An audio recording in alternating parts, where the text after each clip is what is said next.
আমি স্থানীয় যুবক হিসাবে ক'বলৈ খোজোঁ আমাৰ নৱাগত শিমিলতলা বাজাৰৰ হাফচাপাৰা গাঁও এখন যেটা ল'ৰা ধৰাত পৰিছে তাৰ নাম জাহাংগীৰ আলম, তাৰ দেউতাকৰ নাম আব্দুল কাদেৰ, 2 নম্বৰ বাগমাৰা চৰত ঘৰ। প্ৰত্যেকে আজি আমাৰ ইয়াতে দুধনৈ চমু জিলা চিটি SP ছাৰ আছে,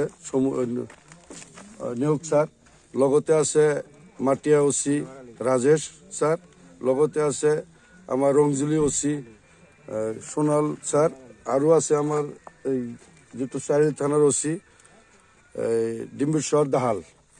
ইহঁতৰ নেতৃত্বত আজি এই ড্ৰাগছখিনি কৰায়ত্ব কৰিলে। আমিও আহিলোঁ, ইহঁতৰ লগত সহযোগ কৰিলোঁ। আমাৰ ইয়াতে স্থানীয় ৰাইজ আছোঁ, আমি BDPO আছে, উইথ আমচু আছে, আমি বাজাৰ কমিটিও আছোঁ, লগত থাকি আৰক্ষী বিষয়াখিনিক সহায় কৰিলোঁ। ইয়াতে ধৰিছে টেবলেট আছে আপোনাৰ নিচাযুক্ত 30টা টেবলেট, আৰু আছে আপোনাৰ কণ্টেইনাৰ আছে 11টা, ওজন হ'ল 14.95 গ্ৰাম।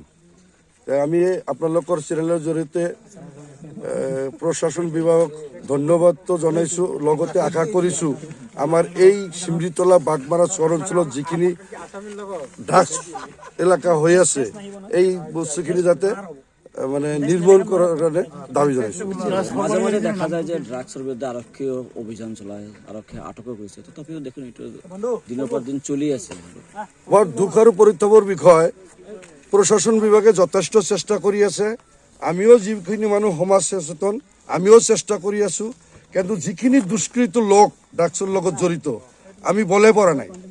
গতিকে আমি আশা ৰাখিম আমি গোটেই ৰাইজ একত্ৰিত হৈ, আৰু মই শিমলিতলা বজাৰ কমিটিৰ প্ৰেচিডেণ্ট হিচাপে আপোনালোকক আহ্বান দিম, আমি কেইদিনমানৰ ভিতৰতে এটা সজাগতা সভা পাতিম বুলি আশা কৰিছোঁ। ইয়াৰ নাম জাহাংগীৰ আলম, ঘৰ বাগমাৰা চৰ, তেওঁ বৰপেটা জিলাৰ হয়। মানে ড্ৰাগছখিনি আমাৰ নৱাগত শিমলিতলা বজাৰতে তেওঁ ব্যৱসায় কৰা বুলি আমি পাৰ ঘাটৰ পৰা আমাৰ যিসকল আৰক্ষী বিষয়া তেওঁলোকে গোপন সূত্ৰে পমখি দি তেওঁলোকক কৰায়ত্ব কৰিবলৈ সক্ষম হয়। দাবী কি জনাব? আমি এইটোৱে দাবী জনাম যেনে আমাৰ নৱাগত শিমলিতলা ওচৰে পাজৰে বাগমাৰা এই অঞ্চলৰ যাতে আমাৰ যিসকল মানে যুৱ প্ৰজন্ম আছে যাতে তেওঁলোক এইবোৰ নিচাজাতীয় বস্তুৰ ভিতৰত আসক্তি নহয়, যাতে ভৱিষ্যত ফিউচাৰ যাতে আমি এখন সুন্দৰ ভাৰতবৰ্ষ, সুন্দৰ অসম, সুন্দৰ নৱাগত শিমলিতলা বজাৰত মানে গঢ়ি উঠিব পাৰে। তেওঁলোকে আজিৰ নৱপ্ৰজন্ম ভৱিষ্যতত তেওঁলোকে বজাৰত নেতৃত্ব কৰিব, গাঁৱত নেতৃত্ব কৰিব, মানে অসমখনক নেতৃত্ব কৰিব, ভাৰতবৰ্ষত নেতৃত্ব কৰিব। তেওঁ সেইকাৰণে আমি সজাগ হ'বলৈ সকলো ৰাইজক আহ্বান জনাওঁ, আৰু বিশেষকৈ আমি আমাৰ গাৰ্জেনসমূহক আহ্বান জনাওঁ যে যাতে আমাৰ ল'ৰা ছোৱালীবোৰে এইবোৰ বস্তুৰ পৰা যাতে দূৰত থাকে। ঠিক আছে না?